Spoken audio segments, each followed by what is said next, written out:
a Deus. Eu esqueço. Então, assim, é uma forma de ter um contato ali mais frequente. Como eu estou com muita disciplina, eu nem sempre atendo o fórum na hora. O fórum não é bom esperar 2 semanas para responder. Então, essas monitoras têm a tarefa de escutar vocês. É legal postar no fórum, porque os 3 grupos veem a mesma dúvida, vocês só vão poder ver a dúvida dos demais quando vocês postarem. A gente tem um pequeno delay ali, um atraso, porque nem todo mundo vê a aula ao vivo, aí precisa da gravação que a professora não põe, tá atrasado, mas a gente vai chegar lá, tá? A gente vai chegar nesse momento mais articulado. E essas monitoras vão ajudar, vão facilitar essa conversa. E eu vou dar algumas tarefas de simulação que vocês vão fazer com a monitora. Quando chegar para mim, para a professora Marinês, já passou pela Olívia, se for necessário, então a monitora vai na Olívia. E se precisar chamar os especialistas, nós temos o doutor Homero, que é da odontologia, e que ele pode acionar doutoras Araci e Terumi, que são ortodontistas, tá? E a gente tem a doutora Thelma, que já disse que está à nossa disposição. Então, aí a gente chega neles, porque às vezes a pergunta precisa do aval, ou precisa ser respondida em equipe. E a gente tem as fonoaudiólogas, né? A doutora Rosana Prado, sempre que possível, tem estado conosco. A doutora Melissa, como é chefe da seção de fonoaudiologia, está mais difícil, né? Toda essa confusão do retorno com o Covid ao atendimento, ela está lá bombardeada de reuniões e de definição de protocolo, mas a doutora Rosana tem estado bastante presente nas aulas, né? A gente pode contar com ela, porque ela é quem trabalha com a alimentação, junto com a doutora Aline, tá bom? Que não está no grupo dando aula para vocês, mas a gente pode trazer. Então, assim, eu ia fazer uma dinâmica já com os 3 grupos, só que não deu tempo nem de fazer o grupo e nem de conversar sobre ele. Então, agora vocês vão se reunir no final dessa aula, marcar uma reunião com as suas monitoras, né? E discutir vários assuntos. Antes disso, eu vou falar sobre DVF, tá bom? Alguém tem alguma outra pergunta?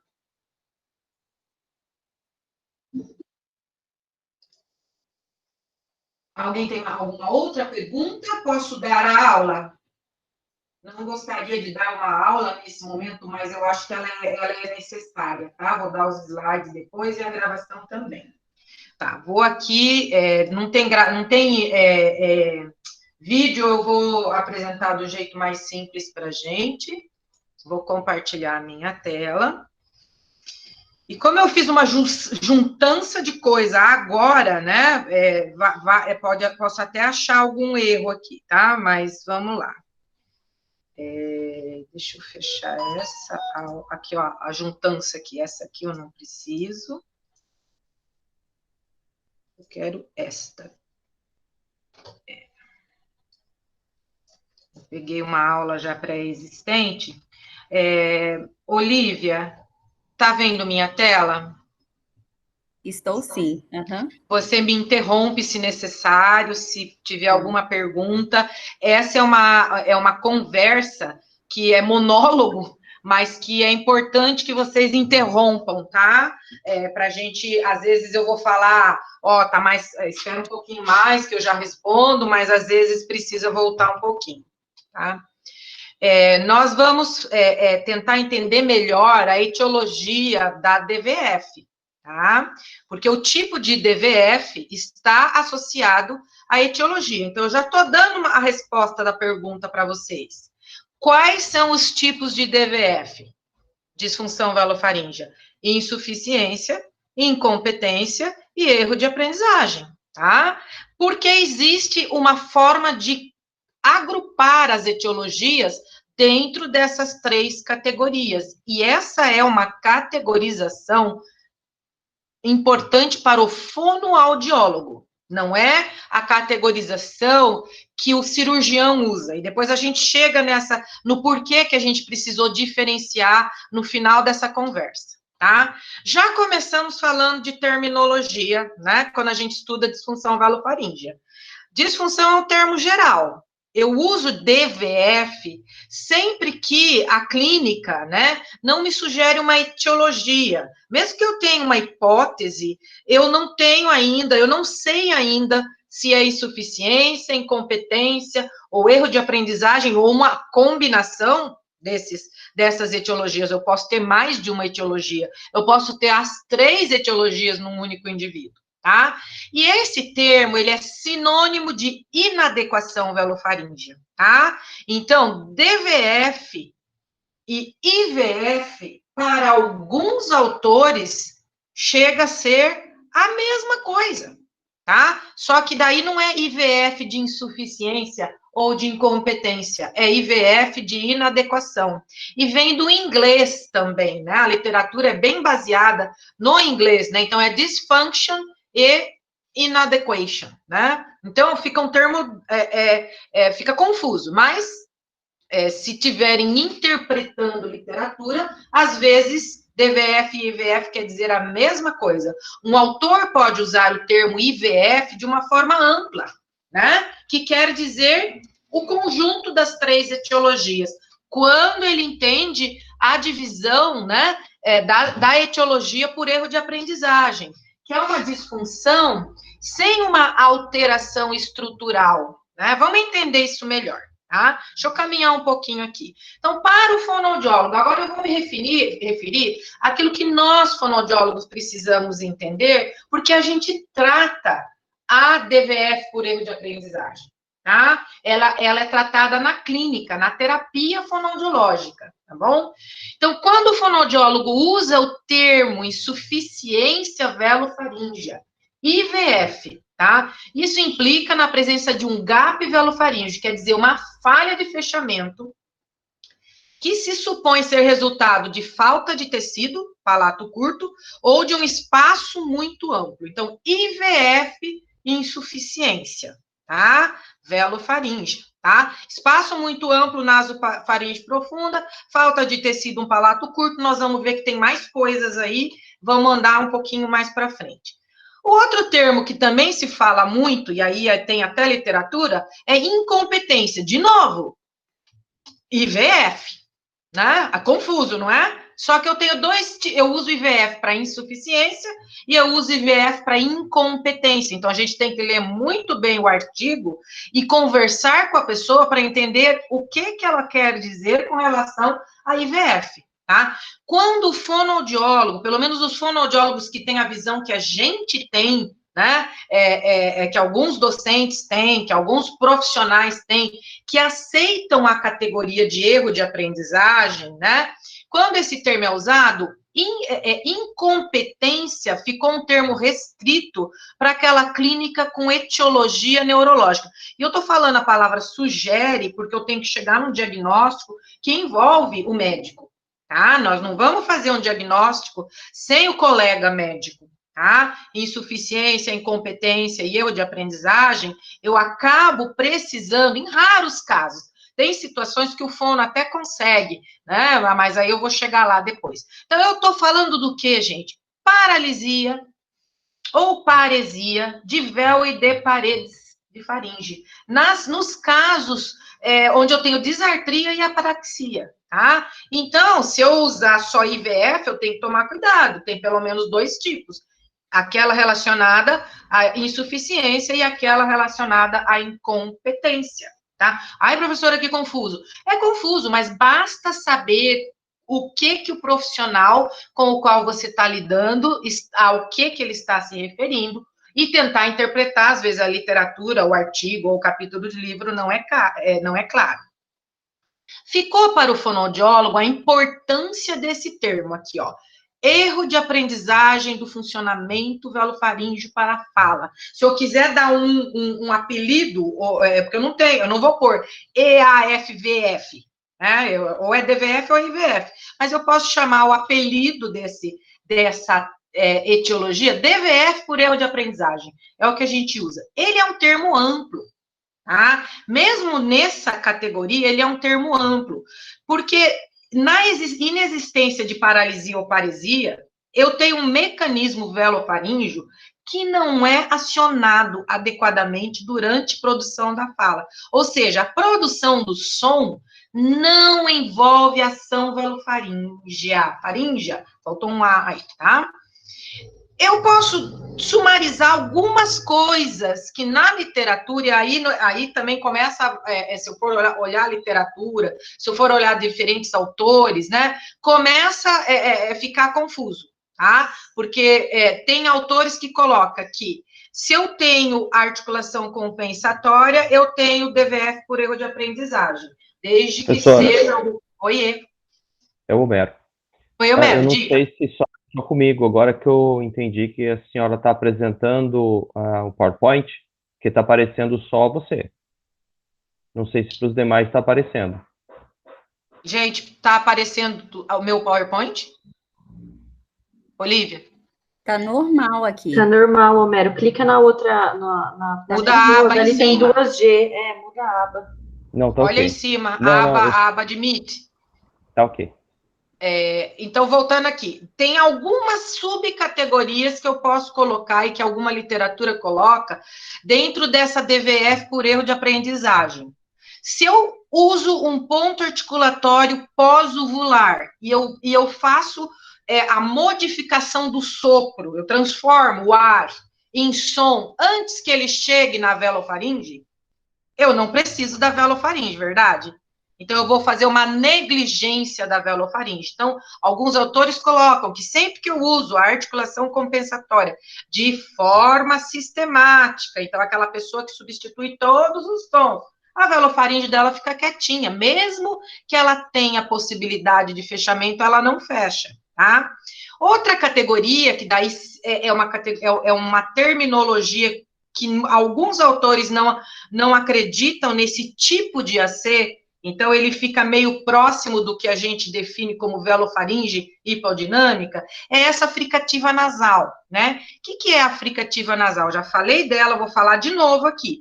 É aquele ar que escapa pelo nariz e que ele se torna parte da característica distintiva do nariz. Então, olha, o escape de ar nasal que acabou de se tornar parte do som. Então, eu vou fazer o som e eu quero que o ar saia pelo nariz. Eu não consigo fazer sem jogar o ar pelo nariz. Então, eu ponho uma prótese, eu faço uma faringoplastia, eu consigo fechar em algumas situações, ou em nenhuma. O grande problema é quando eu não fecho nenhuma, porque o meu cérebro acostumou que para fazer aqueles sons, eu tenho que jogar o ar pelo nariz, e quando o som sai, ele sai com esse barulhinho, né? Fricção nasal é o nome que se dá. Se confunde um pouco com aquilo que nós vamos falar sobre velofaringe hipodinâmica, tá? Então, o que eu quero fazer agora? Quero mostrar para vocês, né, a condição que eu menos vou falar é incompetência, tá? Mas eu vou falar bastante das etiologias. O que causa? Falando agora de etiologia médica que gera um tipo de DVF, né? O tipo é insuficiência, mas qual é a etiologia por trás da insuficiência, tá bom? Então, eu vou falar da insuficiência, vou falar muito pouco da incompetência, eu vou falar dos erros de aprendizagem. Insuficiência velofaríngea, tá? Pode ser decorrente da fissura de palato, né? Operada ou não.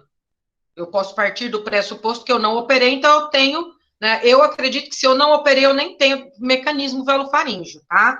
Mas se eu operei, né, uma fissura de palato mole, agora nós estamos falando da parte muscular, ou uma fissura submucosa, ou uma fissura submucosa oculta, né, e eu continuo com a alteração de fala, eu tenho que garantir que eu já não tenho mais insuficiência, tá?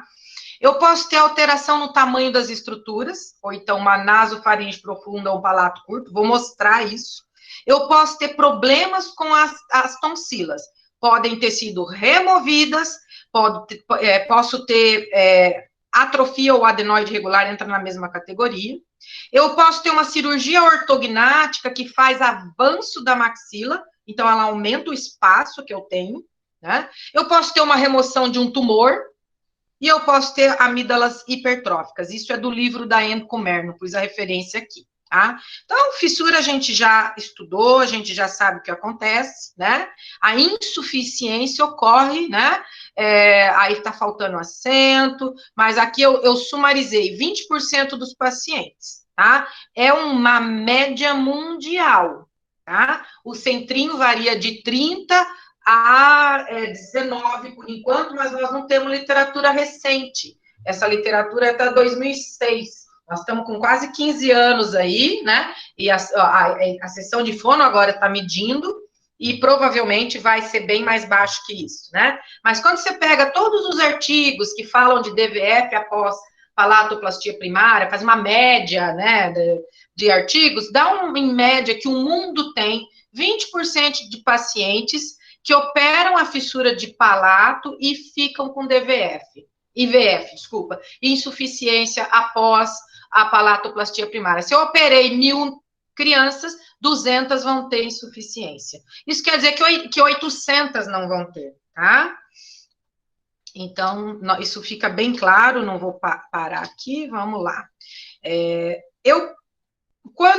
Isso aqui é uma sequela cirúrgica, né? É uma avaliação que foi feita, estou olhando dentro da boca com o endoscópio, né? Estou vendo a base da língua aqui, o que seria um restinho de úvula aqui. Olha essa porção muscular por baixo da mucosa aqui, e olha essa outra porção muscular aqui, e foi feito um remendo aqui no meio só, ó. Só costurou a mucosa, mas, opa, peraí, né? Então, eu tenho o bando muscular que veio junto, mas ele tinha que estar aqui atrás, o mais atrás possível, e as duas pontas juntas, né? Essa é a cinta muscular, é sobre isso que a doutora Thelma falou tão bem. Hoje nós fazemos isso muito bem, tá? Então, sequela cirúrgica da palatoplastia primária, é uma consequência, nossa, professora, é uma da etiologia, né, que dá EDVF por insuficiência. E aí, o que é sequela, né, gente? Sequela é o resultado negativo. Ela pode ser cirúrgica, ela pode ser de crescimento, ela pode ser de fala, né? Então, a fissura, se não é operada, ela tem várias sequelas, né?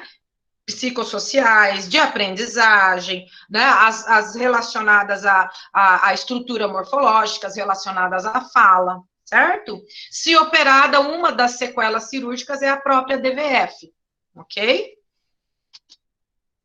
Fissura submucosa. O que é a fissura submucosa, né?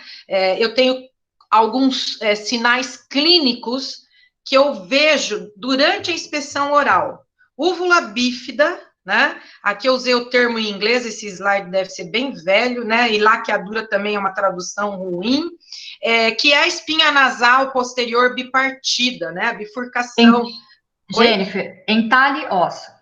Aí, peraí que eu devia arrumar, depois você tem que me lembrar de arrumar isso. Entalhe ósseo, então, a espinha nasal posterior tá bipartida, você passa o dedo, faz uma palpação, vai escorregando pelo palato duro, chega lá no final, né, é como se o dedo caísse entre duas estruturas, num valezinho, né, e na verdade não devia ter esse valezinho, devia ser uma estrutura uniforme.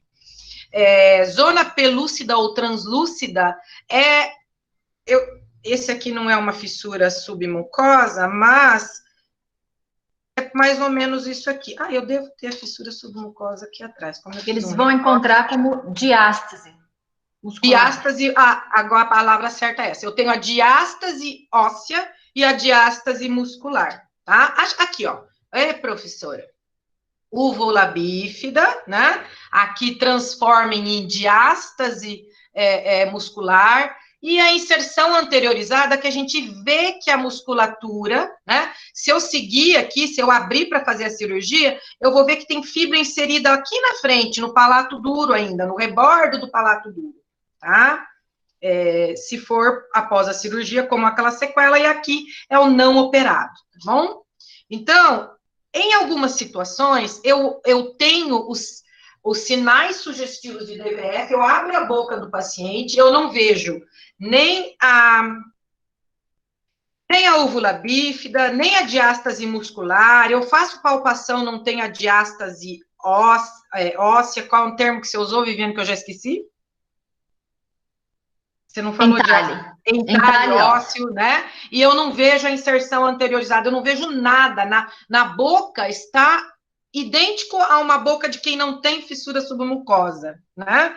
Então, quando eu tenho essa situação, mas eu continuo tendo uma alteração de fala sugestiva de uma DVF, eu tenho que ter a suspeita da submucosa oculta, né? É uma forma de fissura, né? Que eu não vejo essas alterações, mas que durante o exame nasoendoscópico pode revelar a presença de uma separação muscular na superfície nasal do palato, tá? E como a doutora Thelma falou, e falou muito bem, o palato ele tem que ser côncavo, eu tenho que ver da nasoendoscopia uma montanha e não, né, uma coisa convexa, né? Então, às vezes, a fissura submucosa, ou você vê um entalhe, olha aqui, ó, tô olhando de cima, numa nasoendoscopia, olha o véu e olha aqui a separação, a diástase muscular ou a ausência de agenesia de úvula, né?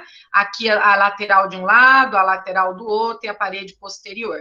E se eu olhar na boca dessa pessoa, eu não vejo sinais clássicos da submucosa, né? Então, eu só chamo de submucosa oculta quando, na ausência dos sinais orais, eu tenho essa situação, e isso aqui é durante fala, tá bom?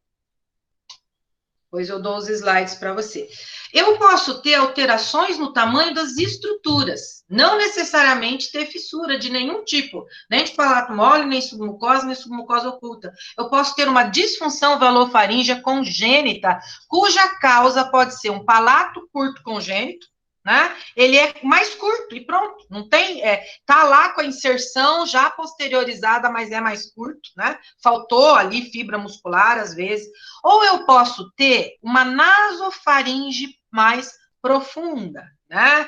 Como em alguns casos de platibasia, né? A gente pode medir na cefalometria esse ângulo aqui, ó, né? Num indivíduo normal, ele é menor que no indivíduo, né? Tem uma síndrome que é a síndrome velocardiofacial, que acompanha a platibasia, né? Então, se eu vou abrir esse ângulo, toda essa estrutura aqui, ela vai estar um pouquinho mais afastada, e ela leva a um aumento dessa área, que é a área a qual o véu e as paredes têm que separar, né? Senão eu vou continuar tendo acoplamento, as duas áreas, nariz e boca, ou nasofaringe e orofaringe, vão continuar com uma comunicação entre elas, tá? Se eu pensar na analogia de uma porta, né? A porta aqui do interior do Paraná, uma porta igual da Olívia, vocês não vão esquecer, por isso que eu estou fazendo a piada aqui. Se eu pensar que o véu é uma porta... Gente, cadê meu cursor? Peraí. Oh, Senhor. Não consigo achar meu cursor aqui. Opa, sobe aqui.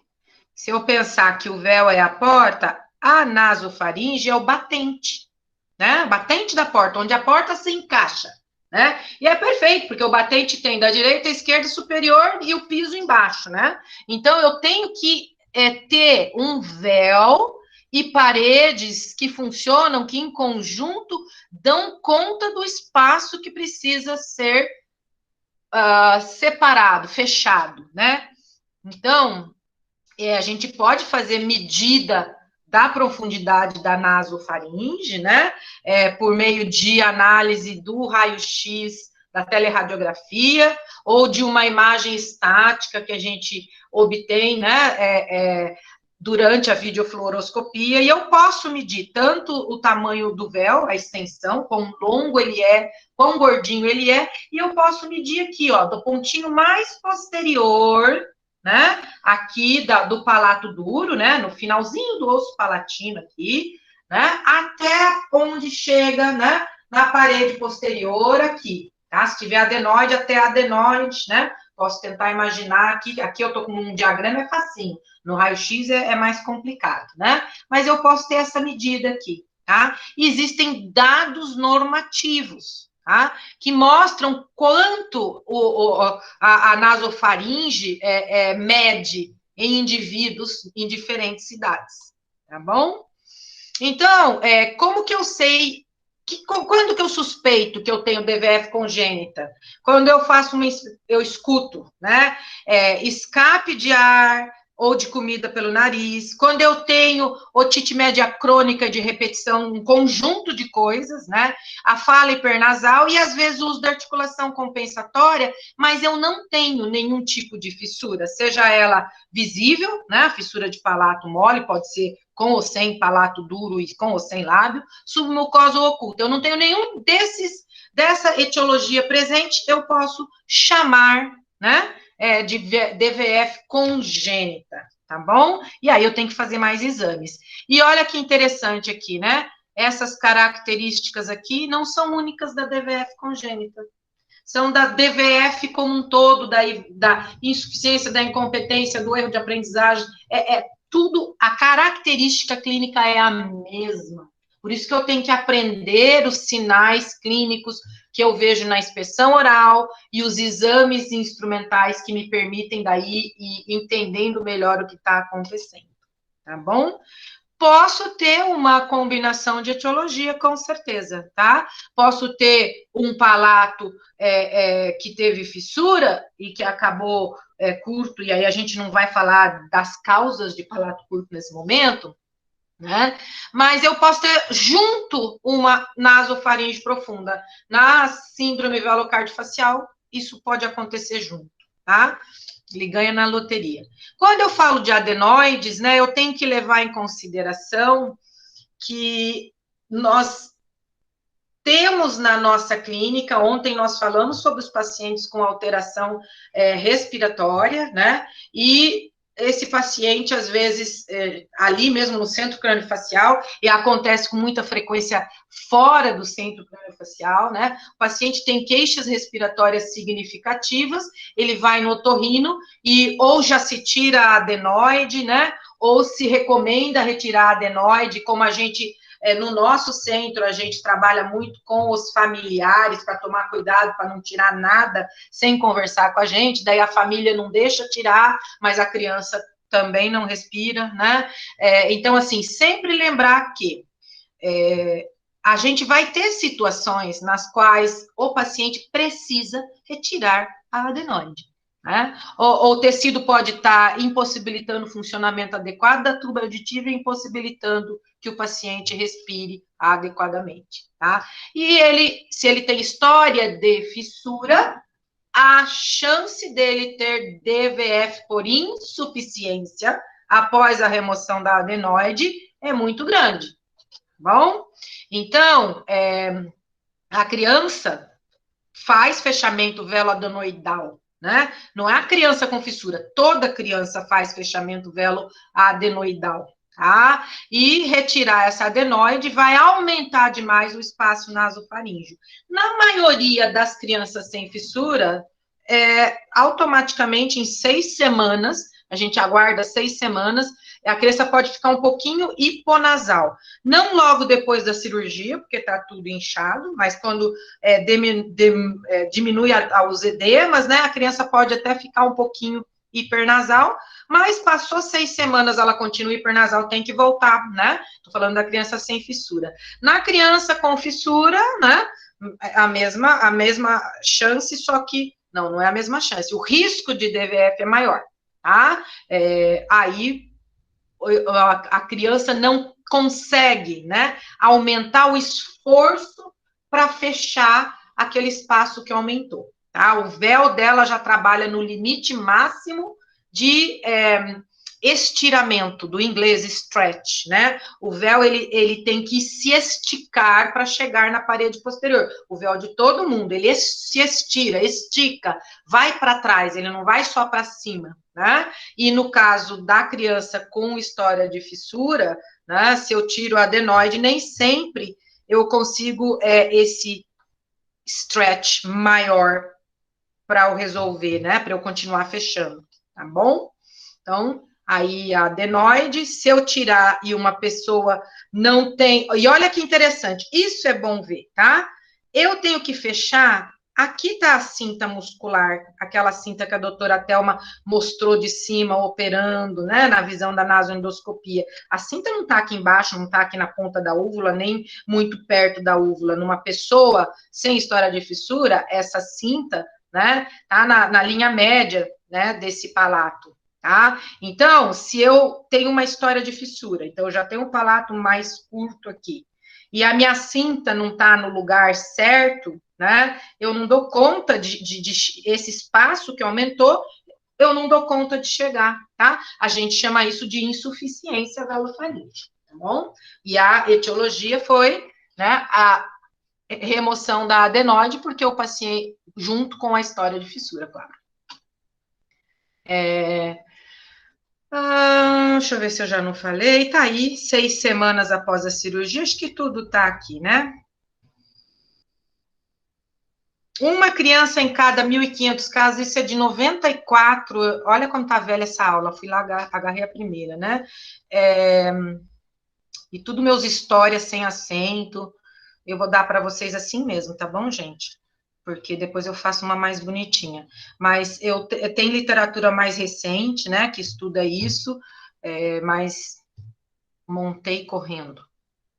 Eu não vou passar. Com a criança com fissura, o que é importante? Virar e falar, nós não vamos operar a adenoide, nós não vamos retirar, a fono não vai permitir? Não.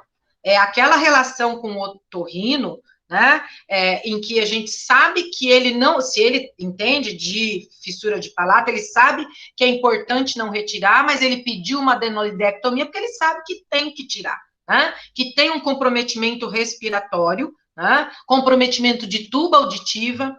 Quando é possível, a gente, e o hospital tem um bisturi eletrônico, a gente pode recomendar, e nossos otorrinos todos já sabem disso, tentar fazer uma adenoidectomia parcial. Então, retirar o tecido ao redor da abertura da tuba auditiva, lá na nasofaringe, né? Reduzir o tecido de uma maneira que tem espaço para respirar e para a tuba auditiva funcionar adequadamente, mas eu ainda tenho uma área de contato, né? Isso não quer dizer que esse tecido não vai crescer muito rapidamente, eu preciso fazer de novo, tá? Algumas vezes o profissional fala, olha, já fiz uma vez, 2 vezes, ou já fiz em muito paciente adenoidectomia parcial e eu não sou a favor, nós vamos tirar. O que a gente faz enquanto fonoaudiólogo?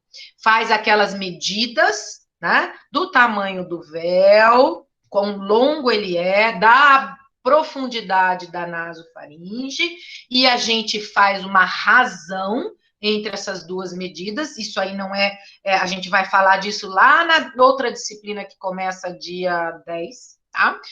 Mas essa medida tem dados normativos e a gente pode virar para a família e falar, olha, a chance dessa criança ficar com insuficiência é muito grande e a gente trata insuficiência nesse centro craniofacial, nós somos especialistas nisso, então a gente vai tratar depois, né, que resolveu o problema de respiração, de funcionamento de orelha média. Então, não é dizer não fazer, tá? Não li os slides aqui correndo. O bisturi tuba auditiva, vixe, estou falando tudo. Vou passar aqui. Atrofia de adenoide, né? No caso de novo acento, bem antiguinho aqui. No início da puberdade, né? Todos nós temos a atrofia significativa até que ela desaparece, né? Então, o tamanho da adenoide, o tamanho não, a adenoide desaparece. Eu acho que na população com fissura, eu vou falar um acho, é bem achômetro mesmo, mas a gente precisa fazer um estudo, porque nós observamos com muito mais frequência adenoides em adultos com história de fissura do que a gente observa em um ou outro adulto, né, sem história de fissura, porque a adenoide, ela involui, né, ela vai atrofiando, tá? Então, eu posso ter atrofia de adenoide, e durante, aí essa devia estar muito junto aqui, né, junto com, para mim, agora eu consigo ver as duas coisas junto, né? Quando a adenoide está hipertrófica, né, e eu tenho fechamento veloadenoidal, e eu começo a observar essa atrofia, que a gente costuma chamar de involução das adenoides, a superfície das tonsilas faríngeas ficam irregulares. Deixa eu ver se eu tenho uma imagem aqui. Tem sim. E acho que eu já mostrei para vocês. Aqui é o véu, tá? Até meio plano, nem tão côncavo, né? E aí ele faz fechamento nessa adenoide com tecido irregular, tá? Então ficou com esse gapzinho aqui, tá bom?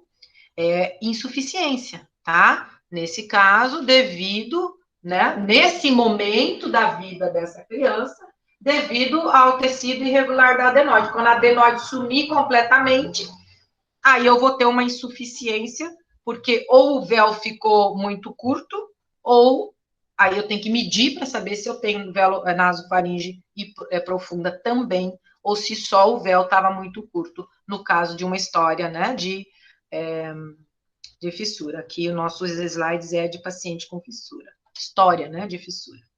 No caso da cirurgia ortognática, né, ela pode envolver, né, manipulação cirúrgica tanto da maxila como da mandíbula, sendo que o avanço, ele é um procedimento da maxila, ele é um procedimento comum nos pacientes com história de fissura por causa da deficiência, né, de crescimento do terço médio da face, tá? Então, esteticamente falando, e em termos de relação interarcos, que daí eu tenho impacto, né, na mastigação e também na fala do indivíduo, eu preciso da cirurgia ortognática. Mas se eu vou pegar todo o terço médio da face e avançar cirurgicamente, e eu já tenho um fechamento velofaríngeo, que está ali, um mecanismo velofaríngeo, que funciona no seu máximo de estiramento do véu, a hora que eu dou uma nasofaringe mais profunda, né, eu aumento o espaço nasofaríngeo, o véu pode não dar conta, né, desse fechamento. Então, é comum no centrinho, o paciente que tem indicação para fazer cirurgia ortognática, e 40% dos nossos pacientes costumam ter, ele não fazer a faringoplastia antes da ortognática. Então, a gente atrasa para ele não fazer a faringoplastia, daí quando fizer a ortognática tem que tirar o retalho, né? Aí a gente tem, no nosso centro, a opção da prótese de palato, enquanto o paciente aguarda, né, esse final de tratamento. Pode ser uma das indicações da prótese de palato, né? Aguardar, né? Corrigir a DVF com a prótese, e não com um retalho faríngeo, né, enquanto eu aguardo a ortognática. Isso quando o paciente já tem uma certa idade, porque se eu tenho um diagnóstico na primeira infância, né, eu posso operar essa criança, né, posso fazer uma repalatoplastia, então, operar o véu de novo, fazer aquela faringoplastia que a doutora Thelma falou, e aguardar, porque ele não vai fazer uma ortognática antes dos 18 anos, eu acho que é raro fazer com 15, antes dos 18, mas tem variação. Então, o que nós estamos falando? Olha, o pré-cirúrgico e o pós-cirúrgico, né? Então, uma deficiência grave de crescimento da face aqui, né? Esteticamente, uma face afundada, né? E aqui, um pós-cirurgia ortognática. Aí, imagina o que pode ter acontecido lá dentro, né? Se eu avancei, né? Todo esse terço aqui, ó. Então, esse espaço aqui, né, tá muito maior, certo? Tá bom? Na verdade, não é o mesmo sujeito, então esquece a comparação da professora aqui.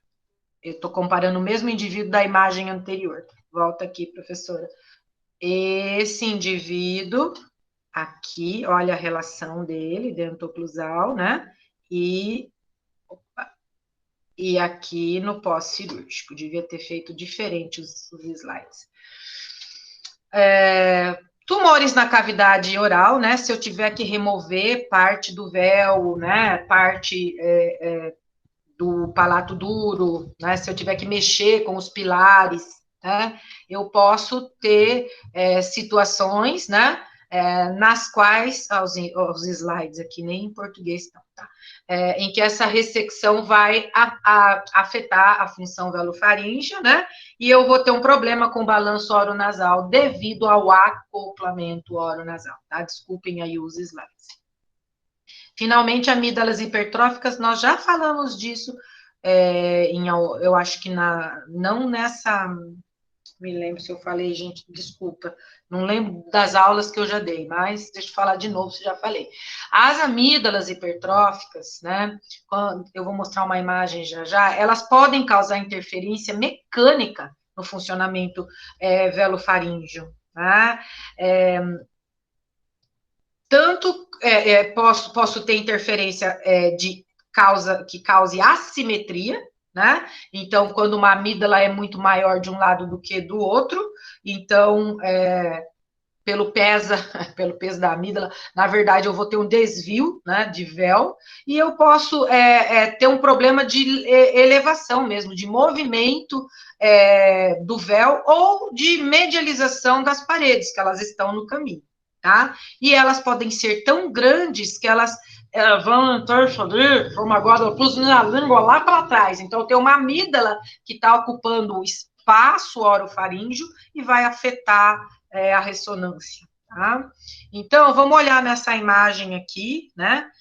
O véu, olha aqui essa amígdala aqui, né? Isso aqui, o desenho aqui, tá? Então, nessa situação, né? É um tanto quanto óbvio a gente entender por que a gente ia inclusive apoiar a retirada ou sugerir, né? O fono sugere. Quando eu faço uma inspeção oral, então meu olho tá aqui, olha aqui os dentes, eu vou olhar aqui, ó, tá? Não necessariamente eu vejo isso aqui. Tá, ó, vamos abrir bem a boca, poxa, abaixo a língua, no máximo eu vou ver um pouquinho desse tecido. Então, a gente tem que ter cuidado quando a gente começa a ficar sem explicação para o que está acontecendo em termos de funções orais, produção de fala no indivíduo, né, e função velofaríngea, e aquilo que eu vejo em termos de inspeção oral não justifica, eu tenho que partir para avaliação instrumental. Se eu puser um nasoendoscópio por aqui, com certeza eu vou ver essa amígdala, né, lá na área orofaríngea, né, e também se eu fizer uma videofluor, ou mesmo um raio-x de cavo, né, se eu tiver uma imagem como essa, com um pouco de bário, que foi o Dr. Williams que fez essa imagem, né, o paciente tomou um pouquinho de contraste, e ele colocou contraste pelo nariz, né, e deu para ver aí. Tá bom? Então, assim, vocês viram que em termos de insuficiência, né, eu não tenho só palato curto, eu tenho várias situações que não permite que o véu e as paredes, né, da faringe atuem de forma suficiente para fechamento velofaríngeo. Tá? E às vezes não é só o fechamento, é alternar entre abertura e fechamento, que também não acontece. Então, eu posso ter uma complicação temporal, né?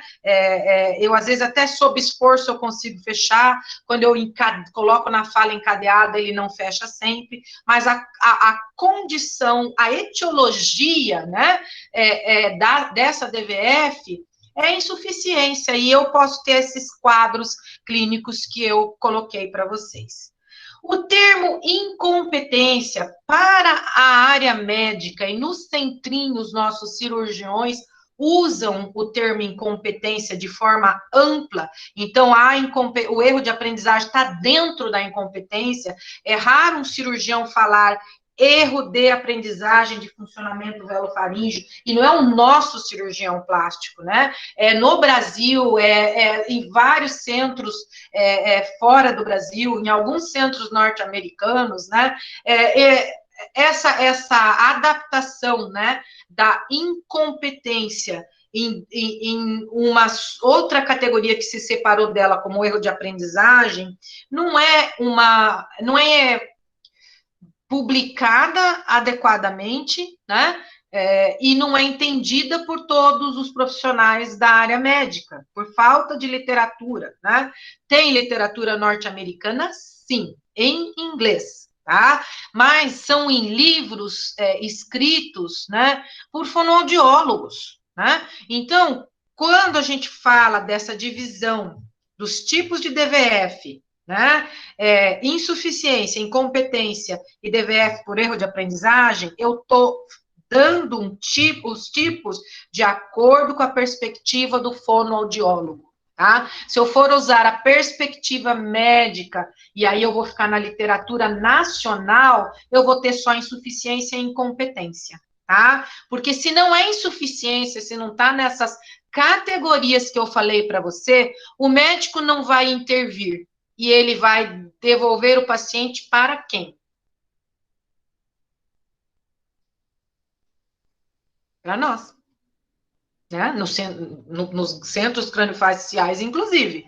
E, e aí eu tenho que ter um bom diagnóstico, né, de que realmente eu não tenho uma insuficiência naquelas categorias, né?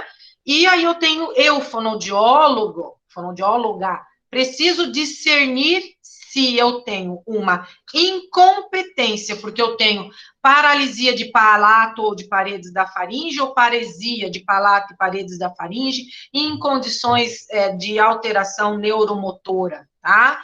Ou eu tenho a etiologia, né? Eu tenho DVF devido a erros de aprendizagem do funcionamento para a fala, tá? Esse indivíduo vai ter funcionamento geralmente adequado quando ele, geralmente, adequado durante deglutição, tá? Agora chegou a algo mais complexo de entender, né? Tudo bem até agora? Posso continuar? Se ninguém responder, eu vou continuar. Vou continuar. Quando eu falo de DVF por erro de aprendizagem, eu tenho que pensar que eu já eliminei paralisia e paresia, né? Ou eu tenho paralisia e paresia e estou considerando que eu também tenho erro de aprendizagem. Mas aqui, então, tá errado, né? Não é só... Eu tenho combinação de etiologias, tem que tirar essa frase daí. Mas vamos supor que eu não tenho paralisia e paresia, né? E eu continuo com aqueles sinais clínicos de DVF, tá? Durante a fala, eu não consigo ver, né, que o mecanismo velofaríngeo funciona adequadamente, tá? E, principalmente, a produção dos sons não envolve a ação velofaríngea, o tom AI, e quando ela não envolve a ação velofaríngea, eu tenho que ver se é para todos os sons ou para uma classe de sons, né, como um todo, porque eu posso ter essa DVF por fonema específico, ou eu posso ter essa DVF de forma mais ampla, tá? Então, quando eu coloquei aqui, eu esqueci de colocar mais uma categoria, né, que é DVF em fonema específico, que eu entro aqui, tá? Então, vamos tentar retomar muito rapidamente o erro de funcionamento da velofaringe quando eu faço uso da articulação compensatória, e aí a fricativa faríngea, deixa eu voltar aqui, peraí.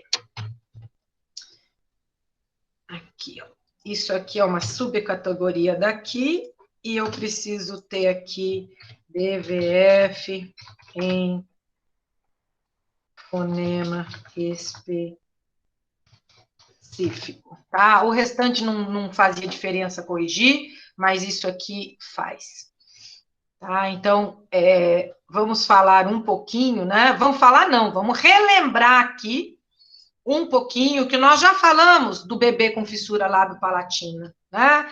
Que ele tem a estrutura para casa de 2 andares, não tem a separação, então ele aprende a falar na presença de acoplamento oro-nasal, né? Quando não existe possibilidade de separar, né, as cavidades, tá? E aí, a chave, né, da existência desse erro de aprendizagem para alguns autores, e eu concordo com o Warren, é essa regulação de pressão aérea para a fala, tá? Então, que o bebê que aprende a falar no acoplamento oro-nasal, ele vai ter um input, um mapeamento do som distinto, né, dos sons orais, distinto dos bebês que aprendem a falar sem acoplamento, tá? Então, eu vou ter problema com fluxo e controle de pressão. Lembra que a gente já viu isso? Maior quantidade, eu já dei meus slides, mesmo que a aula não esteja lá,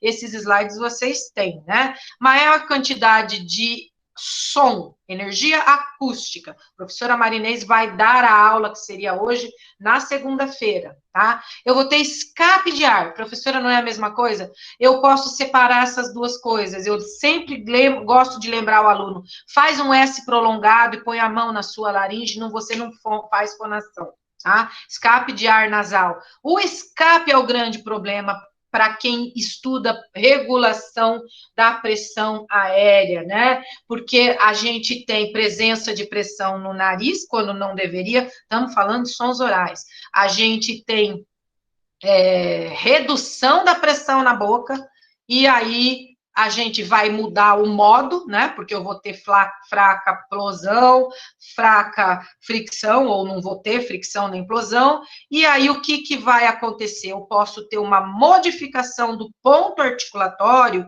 que aquele indivíduo passa a usar um ponto que não é, que manipula esse ar antes que ele chegue na altura da velofaringe.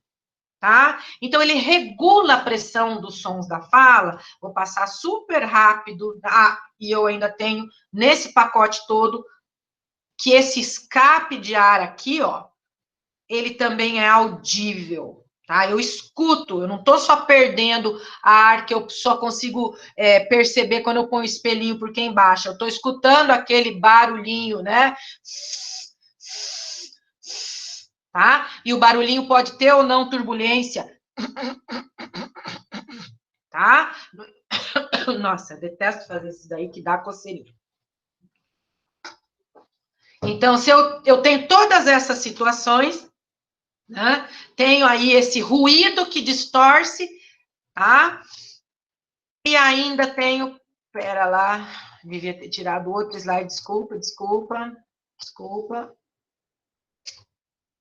Não voltei, gente, será que eu vou... Ah, não, é aqui, ó. Além de distorção, esse escape de ar, ele pode ganhar significado linguístico. Esse barulhinho aqui, ó.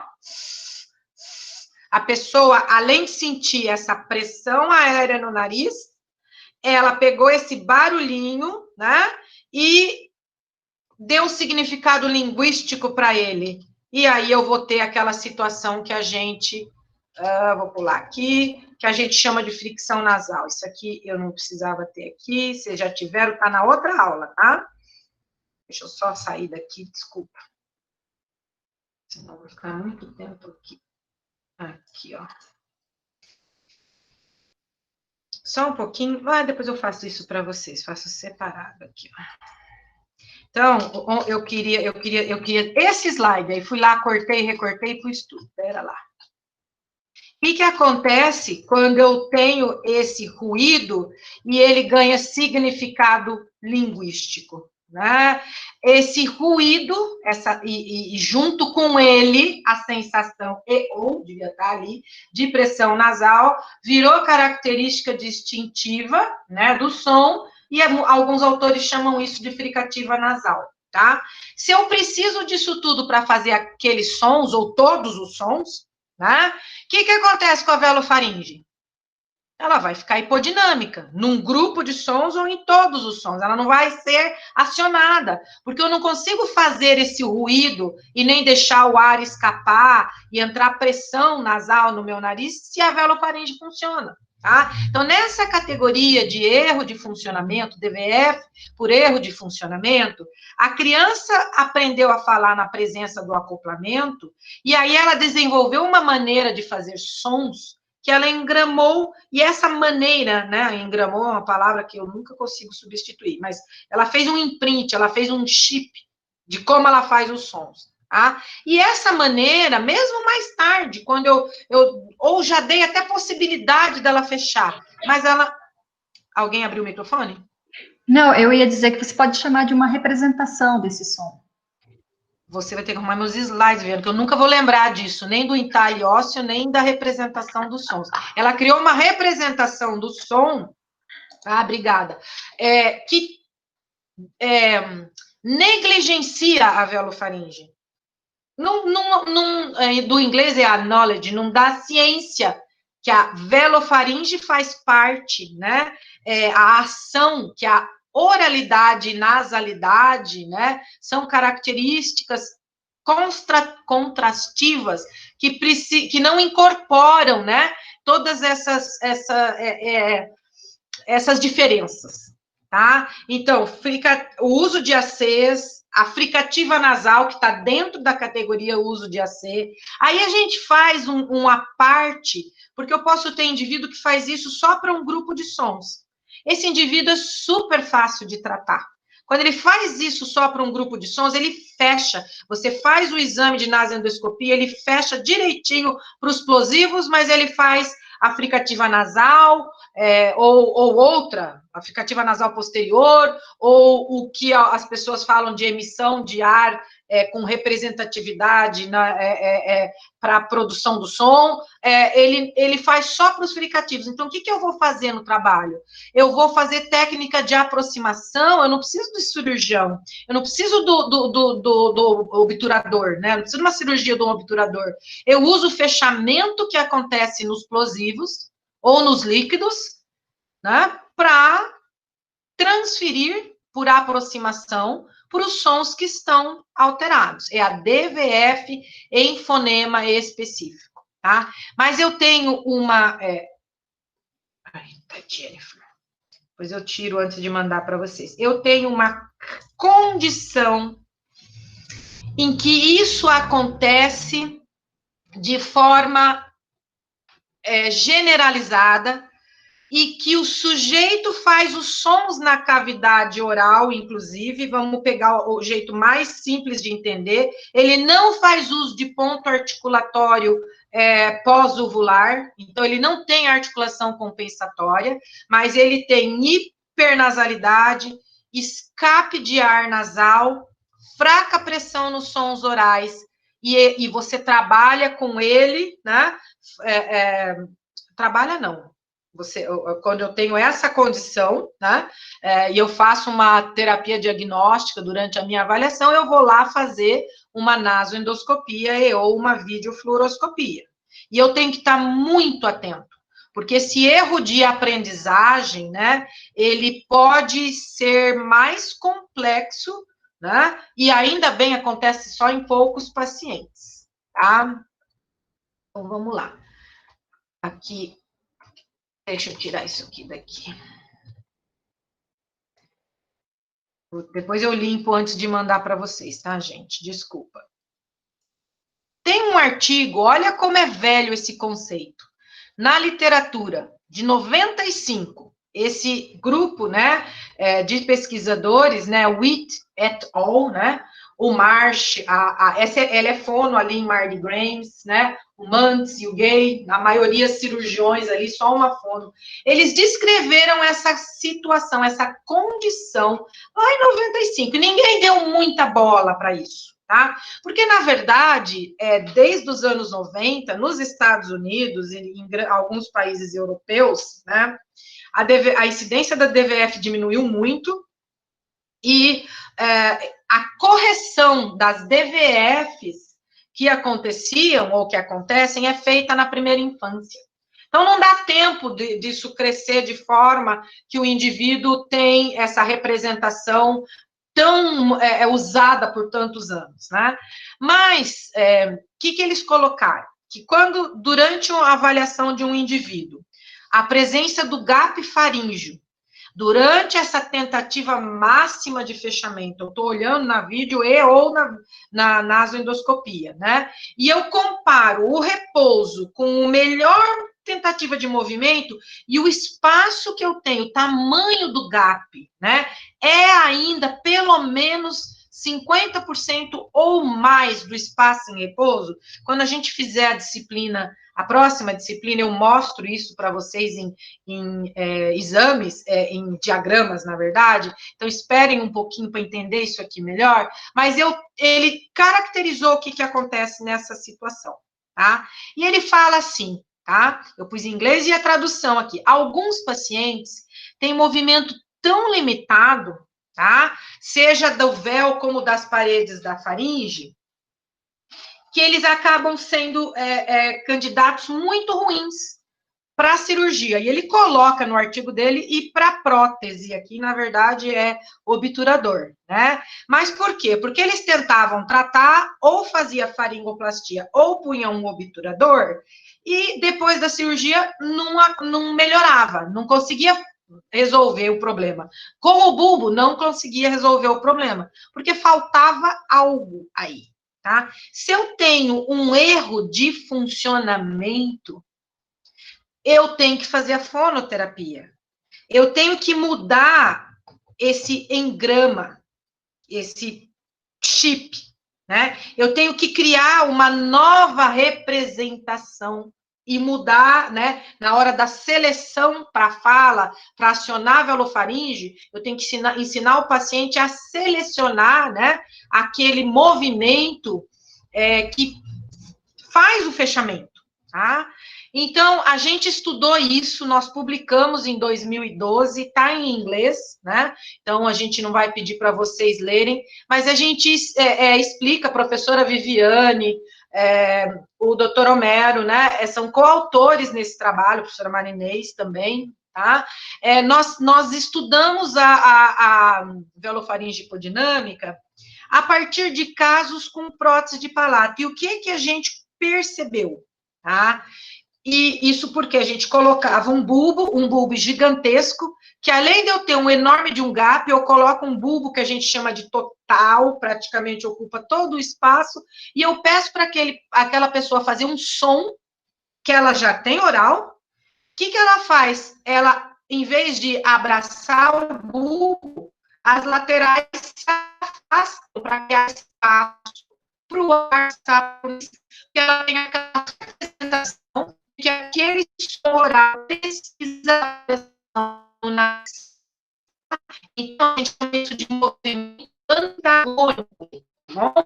Isso é uma característica do hipotiroidismo velofaríngea, nós aqui contribuímos, tá? Então, a gente tem que fazer o diagnóstico diferencial, né? Não é o que nós vamos falar agora, isso volta para nós, né? Lá na próxima disciplina, que a gente começa dia 10, tá? Então, se eu for pensar em hipodinamismo, né? Eu tenho uma falha de fechamento e o meu gap é muito grande, pelo menos 50% do espaço em repouso continuou aberto, né? O movimento das estruturas é muito limitado ou praticamente inexistente, né?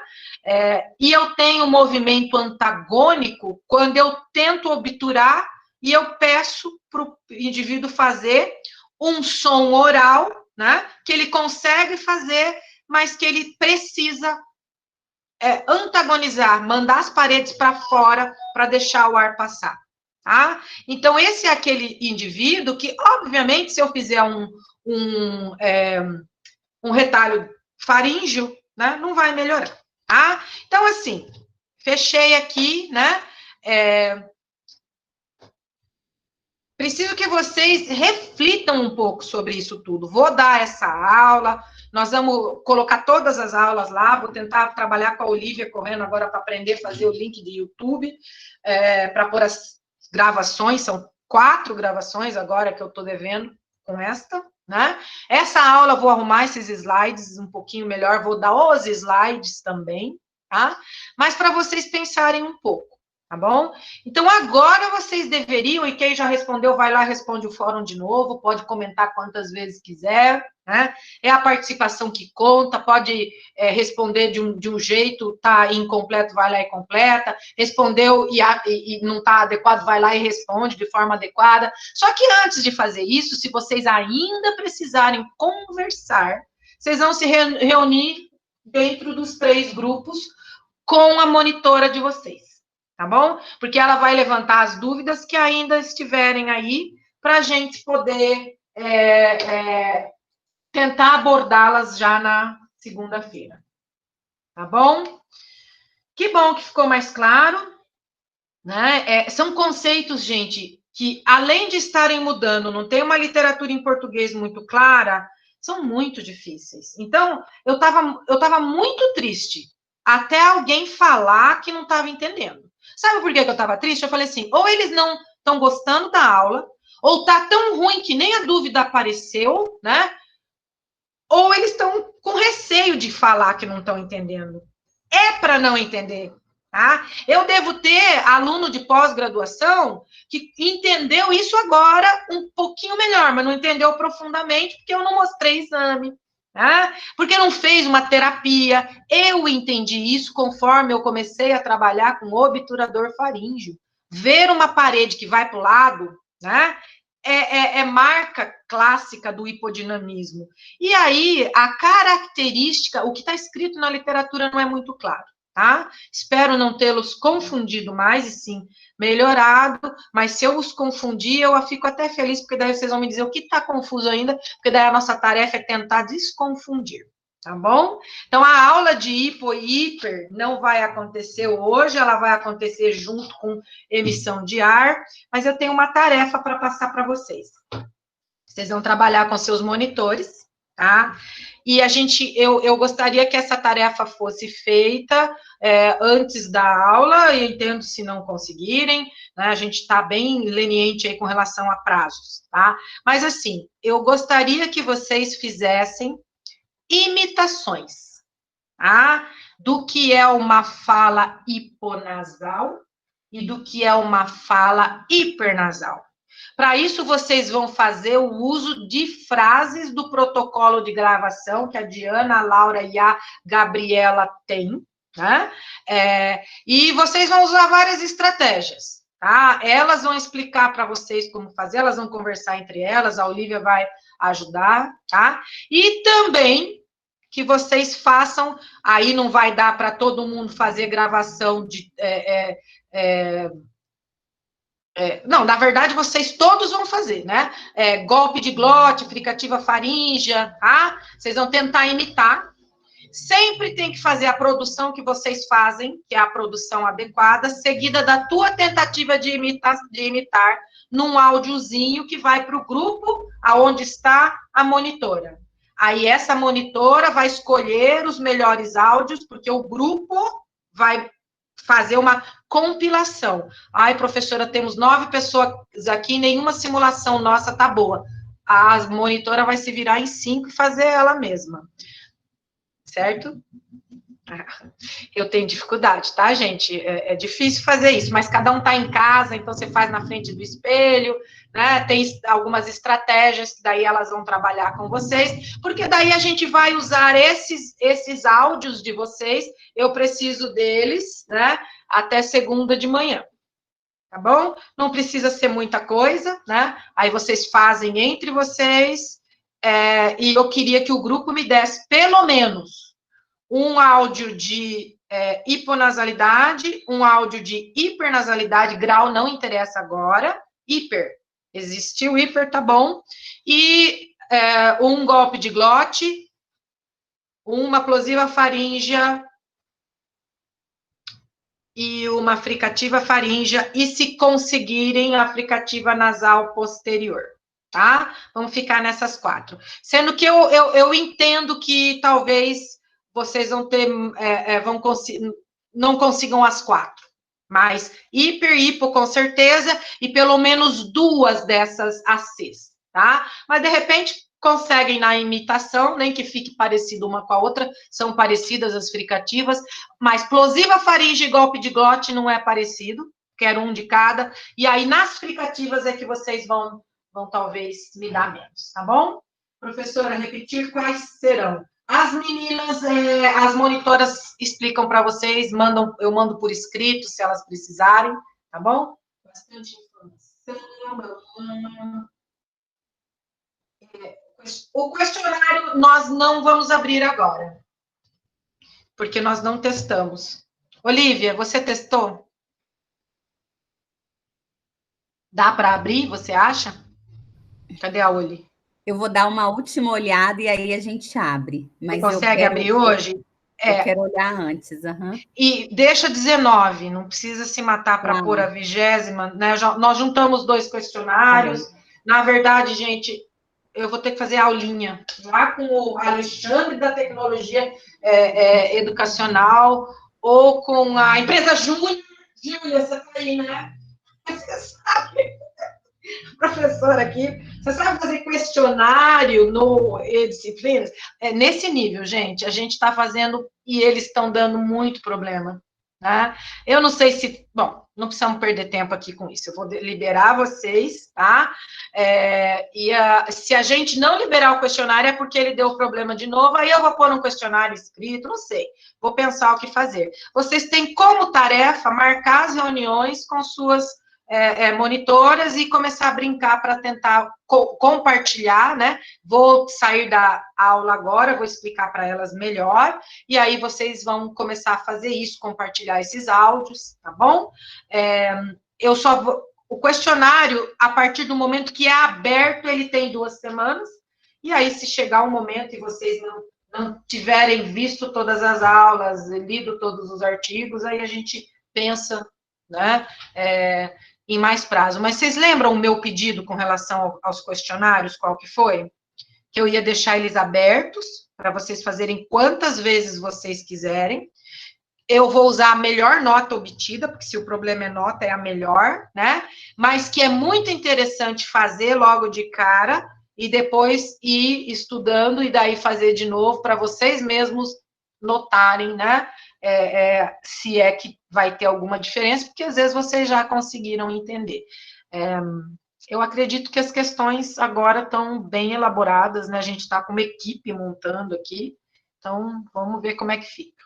Gente, não vai aparecer, Agatha, os questionários, bem. Eu tirei, porque eles estavam dando problema, tá? Eles se misturaram, então não vai aparecer ainda. Eu aviso, a gente manda um aviso, que daí você, quando eles estiverem liberados, eu mando um aviso, que daí vocês recebem por e-mail que eles estão abertos, tá bom? Aí, quem tiver possibilidade, faz logo de uma vez, para a gente ver onde estão as dúvidas. Me ajuda muito falar, poxa, nossa, 70% erraram essa pergunta. Ou é uma pergunta mal escrita, que é possível, tá? Ou o tema não está bem dado, né? E eu agradeço muito quem vai lá e fala para mim, olha, eu não estou entendendo isso. Eu não vi todos os fóruns, eu não consegui ainda. Eu vi por cima e algumas pessoas falaram, quando vocês falam ali no WhatsApp, onde está todo mundo, também me ajudou muito. Acho que foi a Isabela que falou para mim, né, do DVF. Eu falei assim, nossa, esse é um conceito que precisa estar mais claro, né? Talvez não perfeitamente, mas mais claro, né? Acho que o Gabriel falou para mim de sequela. Você entendeu, Gabriel? Vocês entenderam o que é sequela? É um termo tão antigo, né? Mas está tão na literatura nossa, nos capítulos de livro, em muito artigo em português, a palavra sequela aparece lá, tá? O nosso cirurgião detesta esse termo, porque parece que eles causaram algo. E é importante entender, né, que tem um conjunto de coisas que define um resultado. E se o resultado é inadequado e ruim, essa é uma sequela. Tá? É uma interpretação do termo, tá bom?